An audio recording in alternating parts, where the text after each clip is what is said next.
Hey everybody, welcome to this spotlight episode of Adobe Live.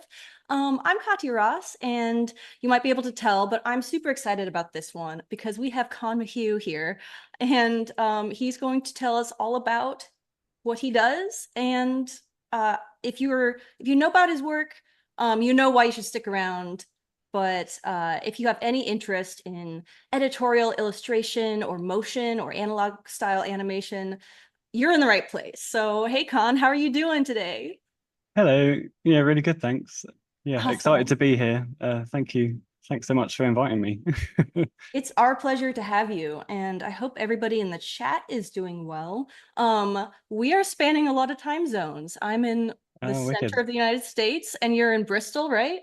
Yeah, yeah, UK. So that's awesome. So if you're in the chat, please let us know where you're watching from because that's pretty fun.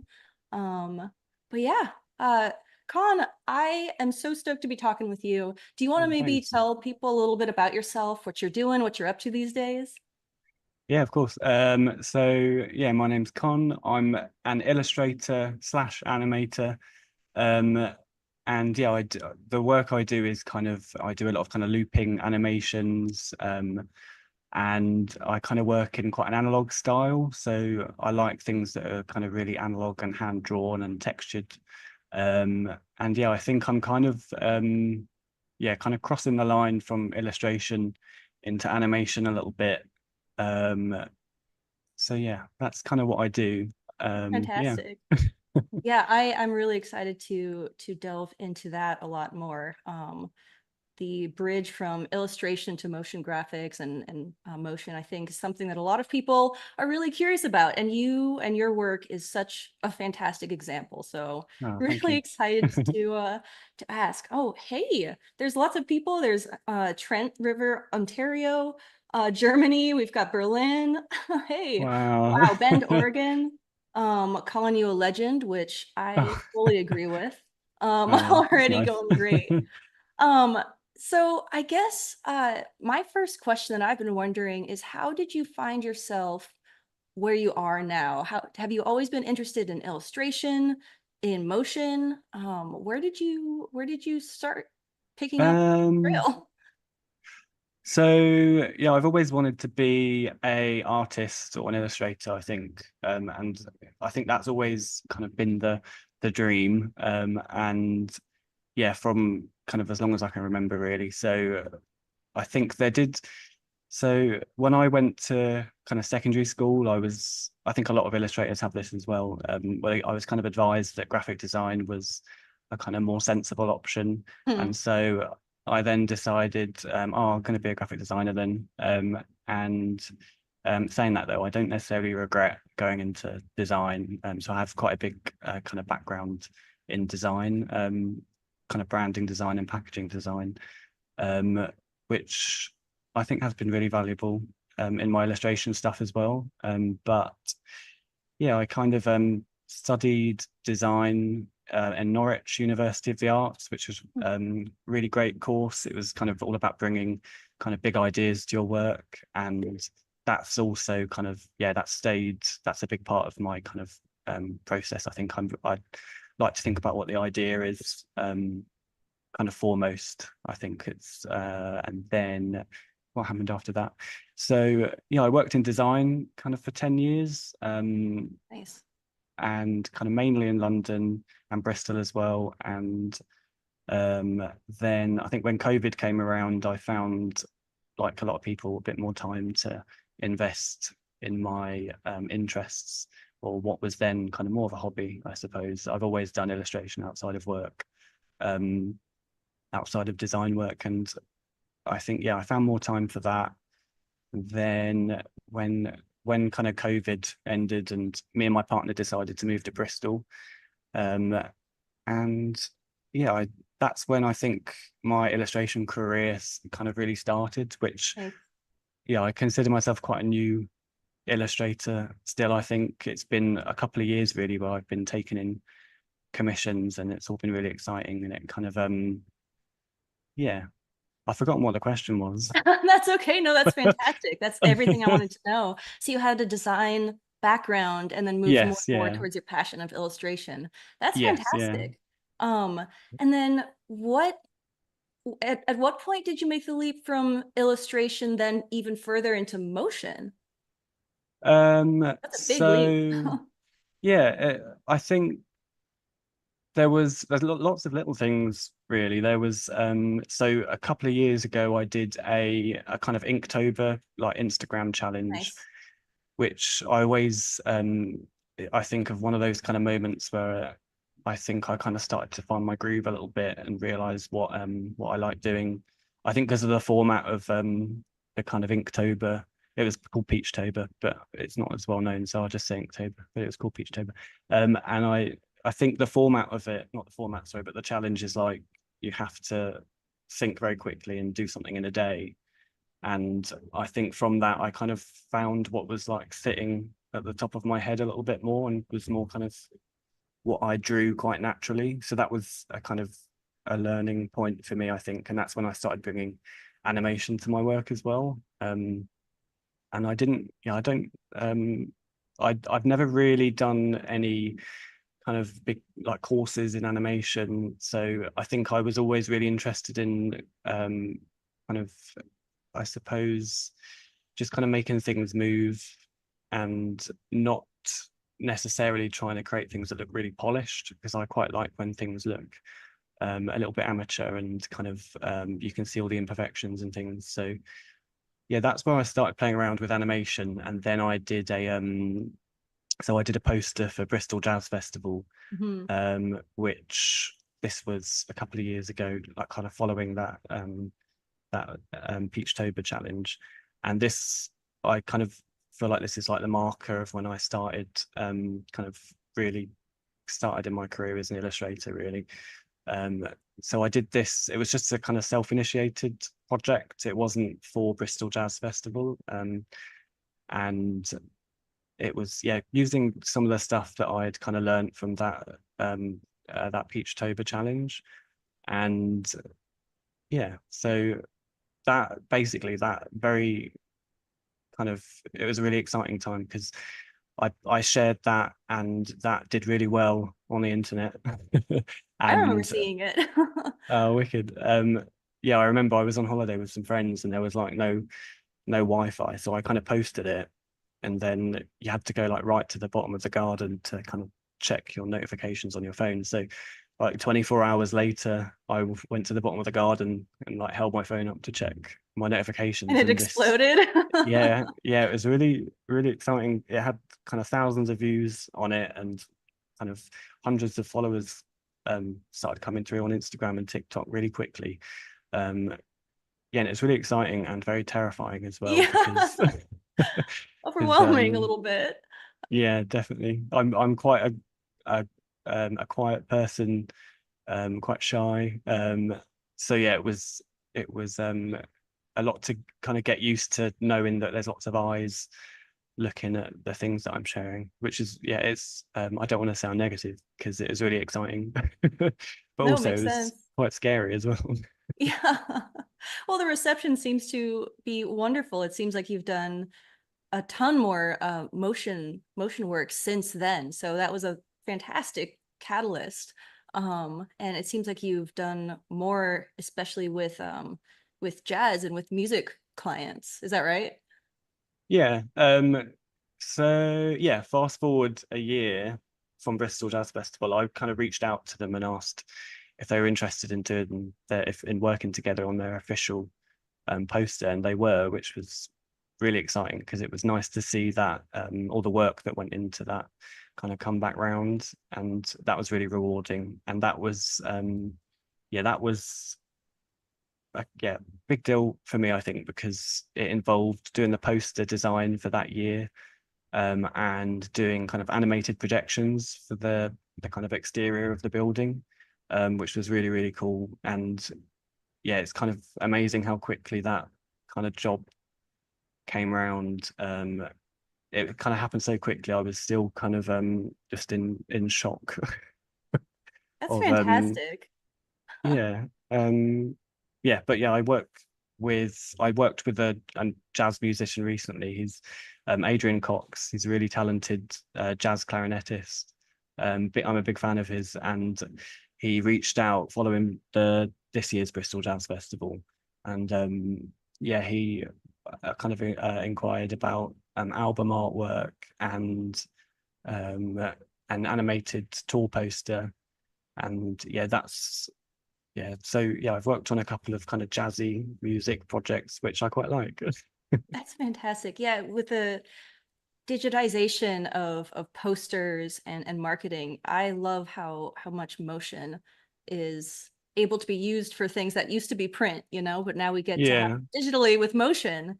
yeah, And your work is so editorial and so perfect. I can see why jazz musicians would be drawn to it. Um, so what does a typical like high level view of your process look like? Because you have this design background, this illustration passion, and then you also bring motion in. So there's so many different worlds sort of converging. So I'm curious how your process works navigating all of those components. yeah. So yeah, I feel like actually I feel like I'm getting to a point where my process is becoming a little bit more kind of linear, Hmm. which is good. Kind of less kind of flapping about. But yeah, so the first thing I do is I kind of try to create a kind of stress-free environment. So I might watch a film at the same time or listen to a podcast, or also try and take lots of breaks in the kind of ideas bit of the job. So yeah, the kind of ideas generation is like the first part. And yeah, I just try and take it easy, not put too much pressure on. I don't judge what I'm drawing too much, because then it becomes really difficult to come up with ideas. So this is the point, I think, where a lot of the stuff I draw is I would never share it, because it's all just a bit yeah, crazy. So yeah, that's the kind of first part of my process. And then when I feel like I've got lots and lots of ideas down, um, I'll kind of put my judging hat on and kind of look over everything. Um, and it's also a bit of a hangover from my kind of design background as well, as I like doing a mood board. I'll kind of collect all the Nice. ideas that I like and maybe kind of bucket them together and create boards. Sometimes finding reference as well that kind of feeds into what the idea is. Um, Also like kind of naming the routes as well, because I find words quite helpful Hmm. for kind of guiding what the idea is. So um, and then after that, I would start to kind of I'd start, yeah, the crafting part, where I'll start thinking about more specifically what it will look like stylistically, and then yeah, then I'll share it with the client as well. I think depending on how much time I've got, or kind of how scary the client is, I'll either share, it'll be quite rough what I share, or it'll be like I'll try and polish it up.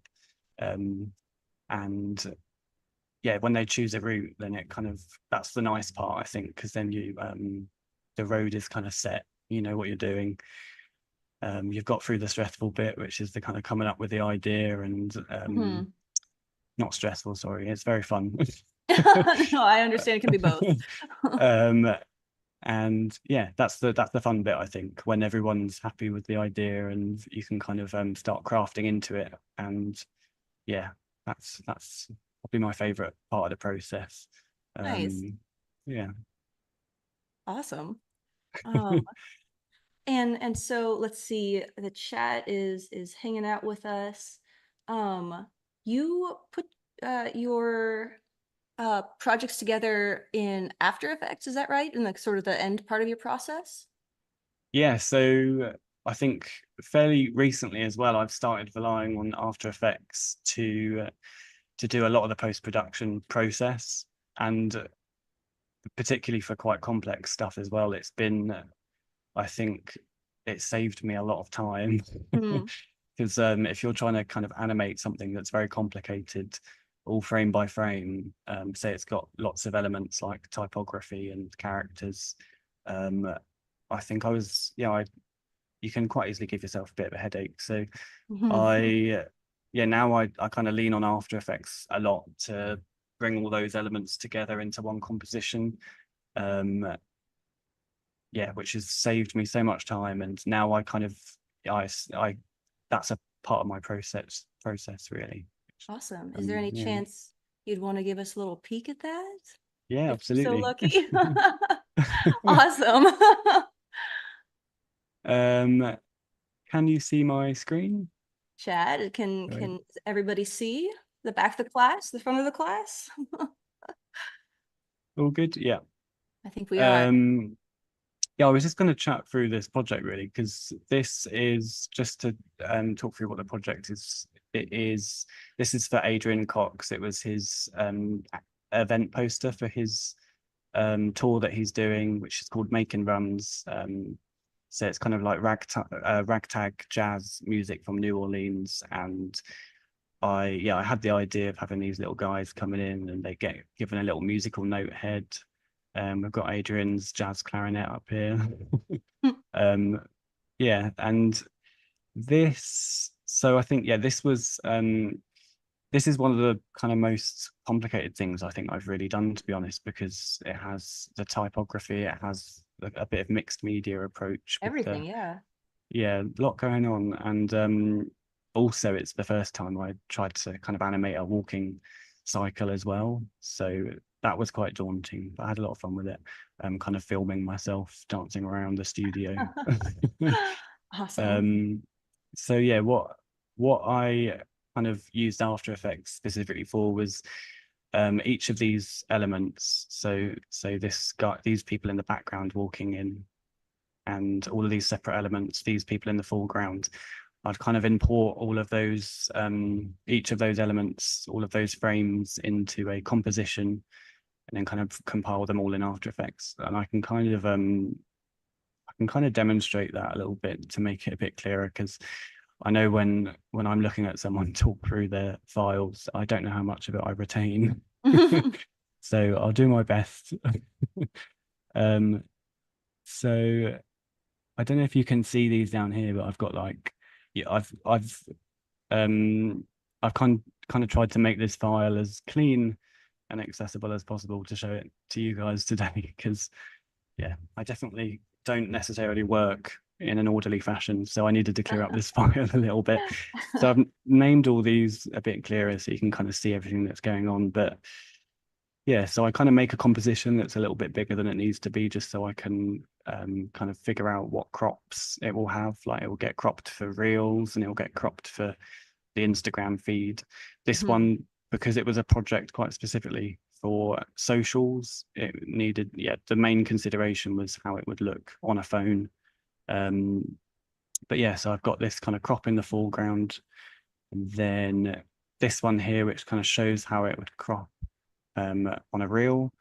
Da, da, da, da. And then yeah, I kind of put the rough illustration in there as well, just to use it as a guidance for where everything's going to go.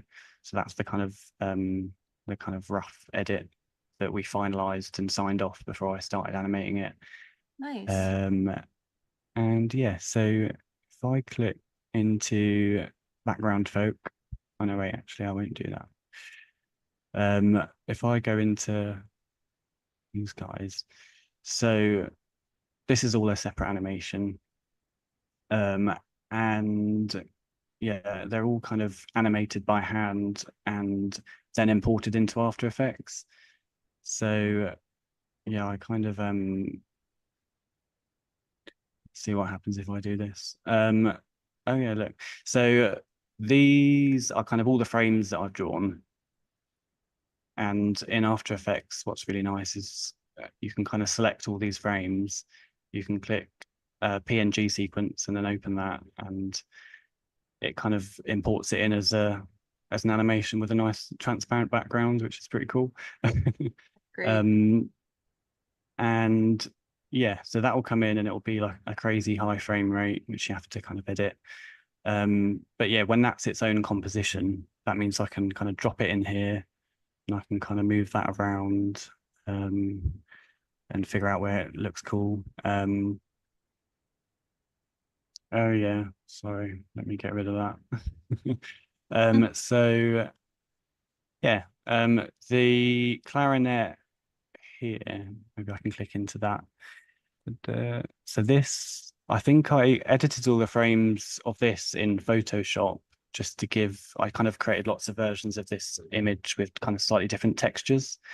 Um, and then exported all of those, brought them into After Effects into a composition, and then I used a kind of preset effect just to give it a little shake as the musical notes come out. Hmm. Um, so yeah, it's the kind of thing I can really rely on After Effects to do a lot of the heavy lifting, so I don't have to give Do it by myself a big hand. headache. Yeah, yeah. That's great. That is such a cool peek at the process. People in the chat seem to be really enjoying this sort of behind Oh, the wicked. scenes. That's really fantastic because you're able to combine the hand-drawn animation with the mixed media of the photo elements and a little bit of extra power when combining everything together. That's very cool. Nice. Um, yeah, I suppose, yeah, I don't have all that more to say about this, to be honest. Oh, it looks great. It speaks for itself. Thank you so much for showing us that. Oh, you're very I'm welcome. I'm kind of curious how you get that background texture. Is that something you do within After Effects, the sort of grainy uh, Yeah, texture in the so background? actually that is so it's I think I found a really nice texture pack. Instagram's really helpful for actually finding um really cool kind of yeah design tools like that. I always like bookmark when someone shares that they've kind of made a texture pack or something. So I think I bought a nice kind of paper texture pack. I opened that in Photoshop and I kind of made each frame a slightly different texture. Um, and then exported all of those frames and imported them in the same way into After Effects. And then just, I think I tweaked the color in After Effects to make it that nice blue. Um, so yeah, a lot of the elements that I think, um, I can kind of avoid having to, yeah, do them all necessarily like on an iPad by Nice. hand. It's kind of has the same effect, but you can use Photoshop and After Effects to kind of, yeah, make really cool analog textures. Um, yeah. That's fantastic. Makes a lot of sense. I'm curious, would you be able to show us at some point, maybe a little bit more of your work on your website or something? Because I'm really interested to talk about your style because your style is so recognizable, um, and it's so immediately, you. And I think a lot of young and old artists really struggle with finding a unique niche and an artistic voice. And I think you've got such a great example Oh, of thank that you. going on. So I'm curious if you can speak a little bit to, yeah, how you found your artistic voice and maybe any tips for people who are curious to do the same. Yeah, of course. Can you see this? I can. You guys in the chat? Okay, brilliant. So let me hide that. Yeah, I do. I think, I suppose a lot of what I do is kind of characterized by feeling, yeah, very analog and textured. I work a lot on music related projects, kind of more specifically jazz, but I also in general really enjoy like just pairing animations with music. And sometimes that might just be finding a song that kind of brings a second meaning to something that I've animated. Hmm. And other times, like the kind of event poster, it'll be a little bit more about obviously having that music in the foreground and creating something that works to the music specifically. Um, but yeah, it's you mentioned kind of finding your style, didn't you? And Yeah. I think I always yeah I like um it's a really difficult question, but I always like kind Sorry. of thinking about it because it's interesting as an illustrator you get people I think saying, oh, I really like your style, I really like your approach and whatnot, and that's a really special moment I think as an illustrator because Mhm. it's what I think a lot of illustrators are kind of looking for, I suppose, is a kind of unique signature style. So, but also it's really hard to kind of verbalize what it is yourself, I think, because yeah, I it's difficult, but yeah, I think it's quite it's quite difficult finding your style, and it takes a lot of time. Um, yeah, I think what I've kind of found as well is it kind of comes from a lot of what your limitations are, Hmm. and which is quite interesting because I think there's also a lot of a kind of fixation on kind of finding what you're good at, Yeah. and people kind of ignore what they're bad at, or Hmm. actually more specifically what you don't necessarily enjoy doing in the first place. Because I say this from experience as well, because I think lots of illustrators that I really admire, I would try and pull off something similar in the past and just get really frustrated. And that's like a bit of a sign that it's not necessarily for me. That's good information. That's a Thanks. great tip to experiment and see what it is you enjoy. Because if you even if you enjoy the outcome, you might not enjoy the process. So Yeah. when you would doodle or draw, like in the past, did you go through many different styles? Did you try out, different genres, different mediums, or have you always sort of doodled these sort of very gestural characters? Yeah, I've been all over the place, really. I think when you're just starting out, I think when you're just starting out, you have to copy other people a lot to figure out what kind of approach that you like. Also, that's a bit of a taboo subject as well, I think, in illustration, especially when you're kind of talking about finding your own style and your own approach. But actually, I think it's really important to copy the artists that you love and figure out if that direction is what you like doing. And you can only really do that by imitating people that other artists that you like. So Yeah. that's yeah, I think that's something that I always I think try and break the I guess yeah, try and say that you should if you're starting out, you can't just jump into having your own approach. You need to Mm. copy things and figure out what you like to do. And yeah, I've had in the past I've illustrated things a load of different ways. I think when I first, well, if you go back a kind of 5 years ago or so, I used to do a lot of vector illustration. Mm. And I think one of the reasons I kind of went back to doing more analog stuff is because I think it's kind of like finding that way that you used to draw when you were younger.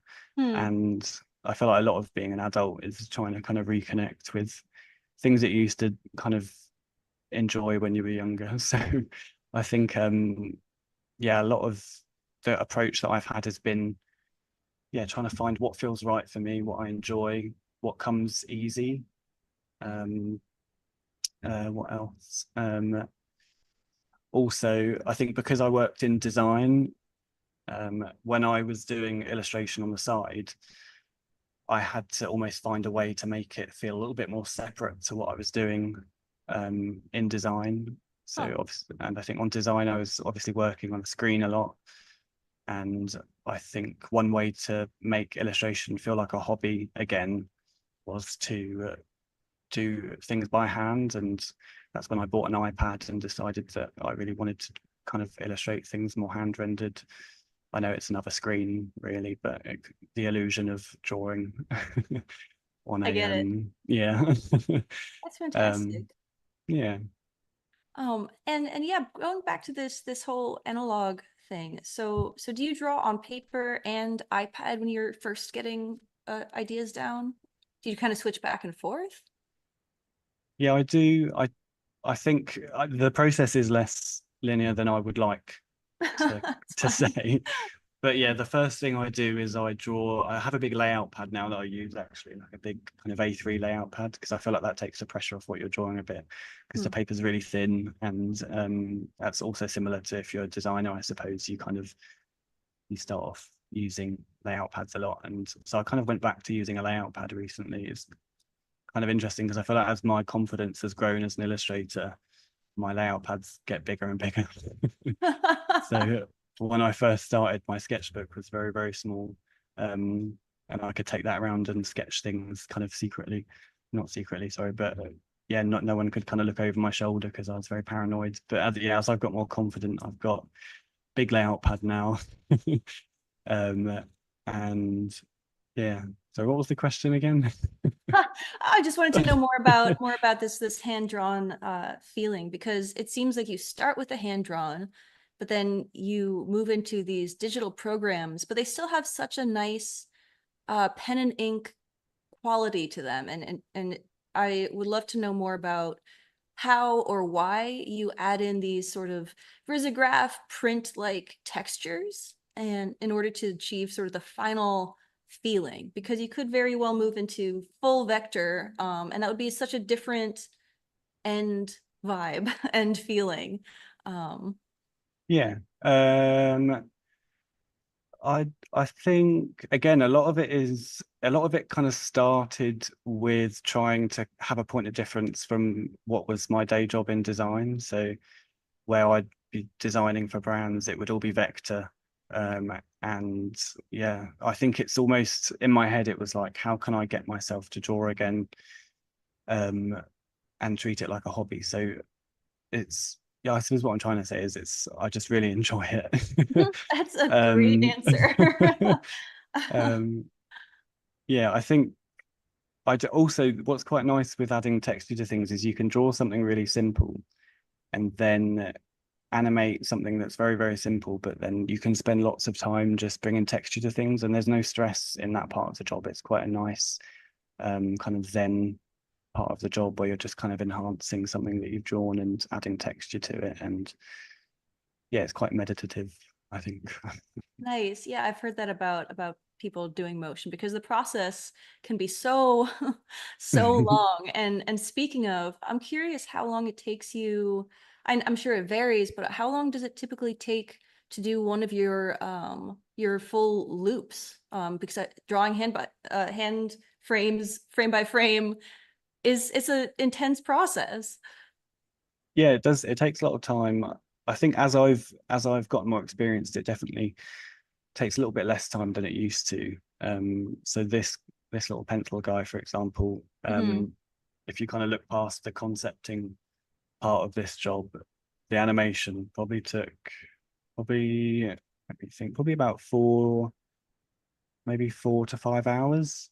And it's Nice. quite a simple one, but I think again, it's kind of that meditative process of just having something really simple, and it's what makes it quite enjoyable because I yeah, I feel like lots of people who might favor a different style of illustration could do something of this kind of effect very quickly, which I understand, but I think the joy of the process is what makes me enjoy illustration and animation. So That's great. defending myself there. No defense needed. We do have some questions. People are really curious about all of this. Someone on YouTube is asking, where do you find inspiration for subjects when you're not drawing for clients, but just for fun for yourself? So asking your um inspiration, and or maybe even expand that to things you do to feed your creative practice. yeah, so I think actually when I really started kind of getting in my groove a little bit with my what I like drawing and the things that I draw actually was when I started paying attention to things that I actually like. And the jazz festival poster it felt like the kind of culmination of that. So Hmm. I looked for something that I really liked, which was jazz music. It was kind of relevant to me because I saw that there was a local jazz festival, and that felt like a kind of way in to yeah. So I think the subject matter is really important.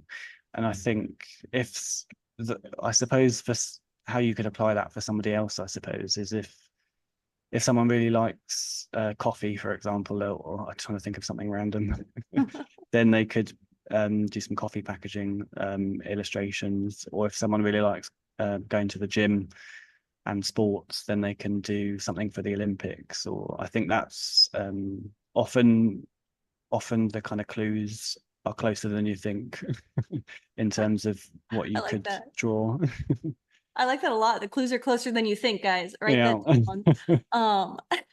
No, that seems really important to avoid burnout is to really connect it back into a real passion of yours that Yeah. exists in your own personality, not just out of necessity. Because as a designer, I used to be a designer too. Yeah. It seems like there's a lot of burnout that can happen just working for random clients that you don't have an inherent passion for. Yeah. Yeah. um, and it seems like in illustration, you're able to kind of connect to that subject matter in even a more personal way. Because your animations have such personality Thanks. and humor, even though they're so restrained, and the faces are minimal, but all of the personality comes from these crazy gestures, which I think is so cool. And I'm curious, is your process any different when you are trying to figure out a loop versus maybe just an open-ended video or animation that doesn't have to come back full circle? Because your loops are so clever and so clean and Oh, seamless. thanks. I suppose so. I think, yeah, I really like loops because I think they're just really satisfying and Hmm. you can just kind of watch it over and over and it's yeah, there's something really cool about looping animations. I I think a lot of how I draw it will just be again, I kind of focus on what the idea is first, but it will generally start as an illustration and then how it moves is almost a second part to it Hmm. sometimes, particularly with personal work. It's a little bit different, obviously, if it's a client project where we know it's going to move. And so but I think a lot of my personal work is kind of finding a drawing that I like and then thinking about how it could move. And Nice. that's also kind of how animation I think became a little bit more accessible to me as well. Because if I go over to these two here, these are actually those Peachtober animations that I mentioned. Awesome. Thanks. And these yeah, they kind of started off as say the drawing of the cactus, and then thinking about how it could enter and leave was like a kind of second fun element. But kind of animation wise, it's I haven't kind of swallowed a book on animation techniques. I just kind of thought about how it could come in and drew the frames, and it was very quick because it was kind of had to be finished in a day. And yeah, I suppose what I'm trying to say is I think I really like animation when it's quite accessible because there's a lot of animators that are very, very talented and they do kind of very kind of refined and professional animations and they've read all those books and done all those courses. And I think there's a lot of space for animators who can do things a little bit differently as well. And I think that's my excuse.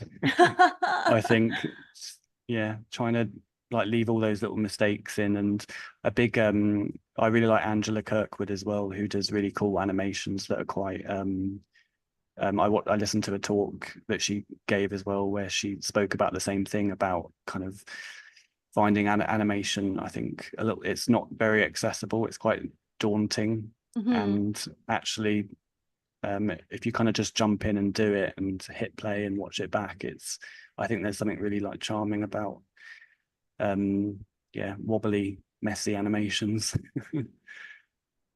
That's awesome. Yeah, even if you draw 3 frames and you hit play, there's something really Yeah, magical about just seeing it move. So yeah, I'm exactly. curious if you have any tips for artists who are maybe in the illustration world and curious about approaching motion. and who maybe don't want to, like you say, read all the traditional books. How would you recommend they just sort of jump in and get started? Um, I think the best thing to do is like draw something that you like as a starting point. And then just thinking about how it could move. And if you're just starting out, I think that could just be something simple as something blinking or someone waving or someone kind of walking off and back in. I think also the idea behind stuff that you're illustrating. Um, yeah, it's I think yeah, don't be afraid of just kind of making things look like they're supposed to, I suppose. I Hmm. think I still feel like there's a lot of room for kind of crazy animation styles because it's such a new it's not new necessarily, but it's I feel like it's animations kind of taken off, which I Rapidly think evolving. yeah, there's a lot of demand for it now, especially Mhm. with yeah, brands want moving image and I think that's quite exciting for illustrators. And I think it's what has helped my jazz festival stuff as well. Kind of it when kind of taken off when it did. I think it's at a kind of time where animation's quite interesting because there's so many ways that you can animate something like and the kind of movement and making things stretch or like really low frame rate and also kind of stop motiony or yeah, there's so many ways to animate that I think compared to illustration, it's maybe a bit less saturated in terms Hmm. of styles. Um, so yeah, I think don't be worried about making things that look kind of mental. Just I think that's quite exciting. People love that. Yeah. Clearly. Uh, is there anything that you found you were able to achieve through adding motion that maybe you couldn't have achieved as easily through just illustration? You know, whether that's an idea or um, a message, or like how has motion changed what you're able to accomplish through a piece? Yeah, actually, in kind of reverse, there's something nice that you can draw something that would otherwise be quite naive or kind of messy. And if you animate it, it can make it really cool. So yeah, there's almost like a something nice about going backwards a little bit. You can draw, I think you can get away with quite naive and messy drawings when you animate them, because then that adds a kind of extra layer of kind of expertise. I don't know. I But think that I totally agree. That's a great point. yeah. Um, go Yeah, on. it's interesting. I was going to say, I think it's almost, I feel like animation is kind of what allowed me to kind of gain a bit of an audience, I think. And I think actually my illustration work is kind of slowly catching up um, at the same time, and it's kind of propelled forward Hmm. by all this attention that the animation stuff is getting. So I think what's exciting is I can look at my work this year. I think has been a really nice year for me. I think because I can see the progress in how I draw showing a bit more, and then how that kind of reflects in my animation. But also, I quite like the kind of messy, kind of naive drawings that just kind of come really quickly, and then you animate them, and I think they have a lot of personality. I They don't know if do. um, yeah. So I can. What I was going to do is share. So you can still see my screen, can't you? Um, can you see this guy? I can. How about Or chat? these guys. So yeah, this is a little kind of very simple line drawing animation that I kind of exported each frame and then brought that into Photoshop. I know lots of people use Photoshop to kind of illustrate within as well, and you can Hmm. create all these frames if you want to kind of cut out the middleman. But what I then do is I like to kind of bring all these print textures to my animations as well. Um, and I suppose this kind of goes on from what I was saying about um, kind of developing your approach a little bit more, because I think as you start to develop your approach, that's where the value kind of comes in and what you draw and makes it more unique and I suppose more desirable. But I think Photoshop has, yeah, it's brought a lot of value to my work, I think, in terms of just enhancing all the textures and making things look and feel really analog. So yeah, this was just so this was like a discarded route for a client. Not discarded, that sounds horrible. But it was an unchosen concept, Sure. which I was really fond of, and I decided to animate it into a little loop. But yeah, I kind of exported all those frames, and then what's going to happen if I click this? Basically, it's on each frame I kind of added a displacement map and linked that Mm. to a nice paper texture, and yeah, that kind of made things look a bit yeah, textured and like it's been printed. And then I Yeah. combined that with like a paper texture in the background in After Effects as well. But yeah, that's just a bit of a glimpse of how I use Photoshop specifically. That's very cool because these look like they could be scans, you know, just with the levels chopped.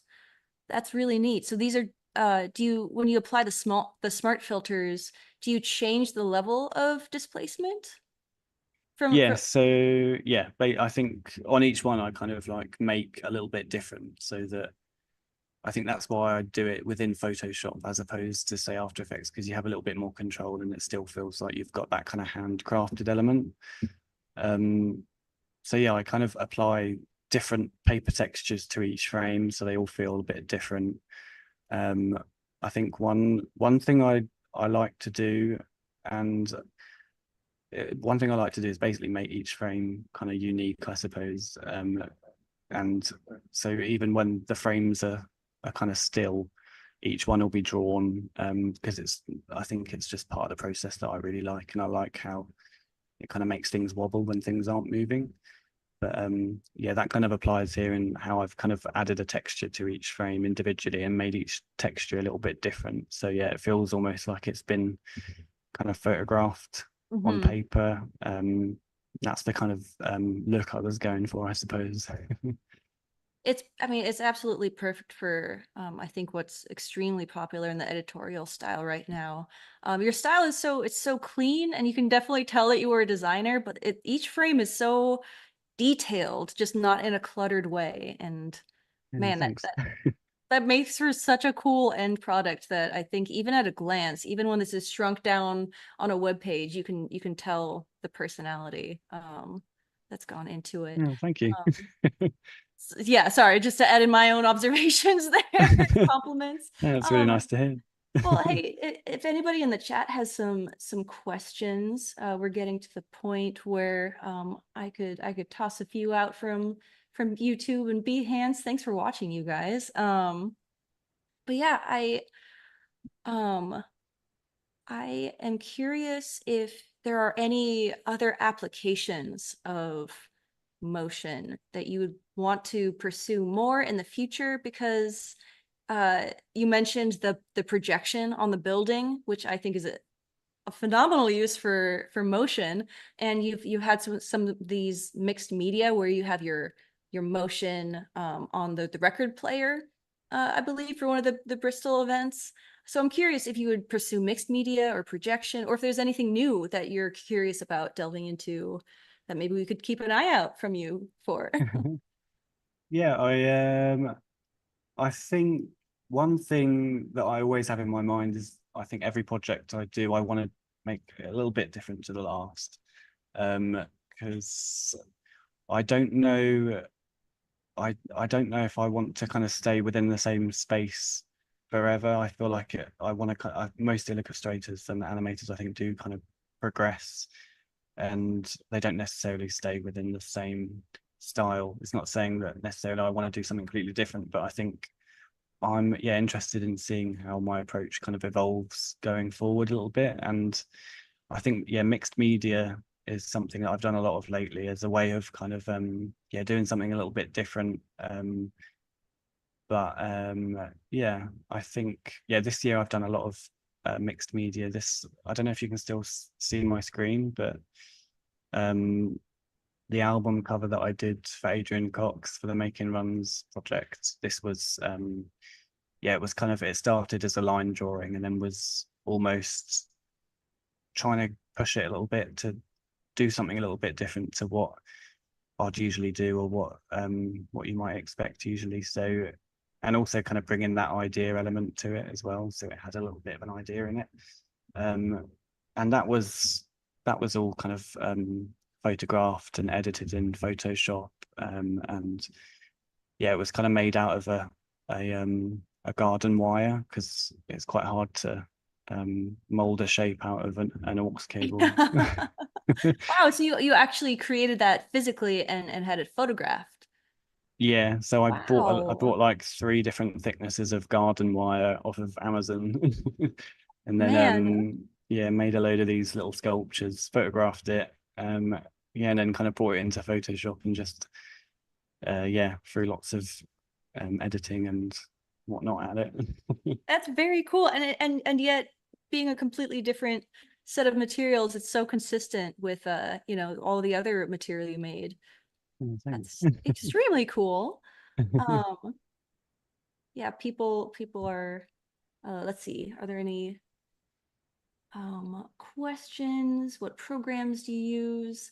Um, that was we kind of covered that, right? That was Photoshop and After Effects for the post-production. Yeah, Nice. yeah, Um,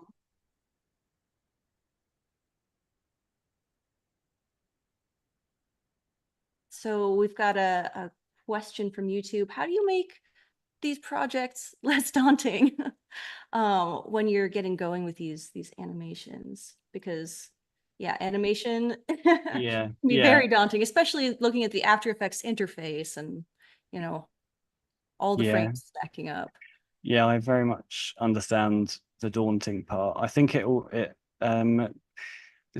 like the Make and Runs project with the little men dancing along, that was for example, that was a very daunting project at the start, I think, because it was working with Adrian. I love this idea of these guys running in, and I kind of drew it before I animated it and like demonstrated like this is what it could look like. And obviously then you've got to do it. So that was very daunting, and don't know if I'm helping this person here, just adding to your stress. It is very daunting, but I think when you get into the swing of it, it's all just kind of in your head. I think a lot of the time the idea of animating is much more kind of scarier than actually doing it. Especially when you accept that how you animate might be a little bit different to how other people animate. Um, and yeah, I think I've kind of made peace with creating animations. They're a bit wobbly, a bit messy. So yeah, if you're interested in animation and you find it really daunting and that's putting you off, I would say start small. Um, I would say, yeah, draw something and then think of a little movement you can add to it so it's not really daunting. Like don't overcomplicate it maybe.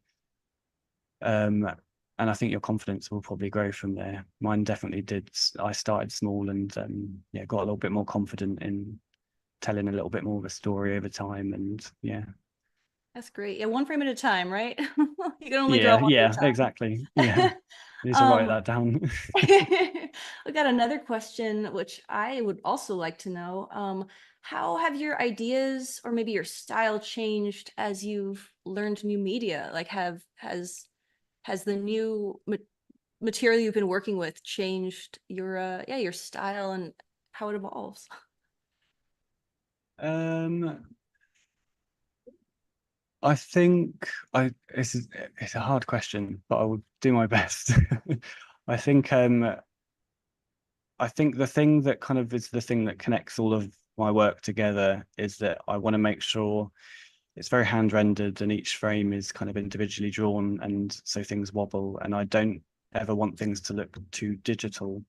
Um, but however, I don't know if it will always be that way, because I think there might be a project, say it's like for a video game or something, where it'd be cool to animate something, I don't know, that's like or like 3D rendered or something. I'm quite open to yeah, trying different things. Um yeah, I what was the question again? No worries at all. I believe the question verbatim was how have your ideas or style Oh yeah. changed from learning new media? So maybe Yeah. how has learning animation changed your subject matter or what you do? Yeah. Sorry, rambling on, forgetting what we're talking No, about. I've been picking your brain a lot this hour. Yeah, I suppose I think remembering for me what is the kind of core thing that connects all of my work, because sometimes I might think of something that maybe does feel a bit too out of the box for me, or it might often it'll the way to think about it is what the client is expecting from me, Hmm. because actually if a client has reached out and they've commissioned me for something, it'll be because they liked something that I've done before and they want to see something that looks like it's something I've done. However, I kind of, as time goes on and I do new projects that are a little bit different, perhaps like this album cover here, that kind Hmm. of opens it up a little bit more. And yeah, I can kind of yeah, push that a little bit more. I don't know if that answers that question. Awesome. I think that does. Well, I think that's all we have time for. I want to thank you so much for hanging out and giving us a peek behind the curtain of your work and Oh, thank you. walking us through all of that. I think I found it super helpful, and I think everybody else did as well. Um, any Thanks. closing any closing thoughts from you? No, thank you so much for bringing me on. Yeah, love talking to you. It's been really nice. We'll do it again sometime. Thank you so much for Yes. everybody who's been watching. And please keep watching. I think there's another killer show coming up right after this one. But this has been so much fun, and we'll do it again sometime. Thanks for watching Adobe Live.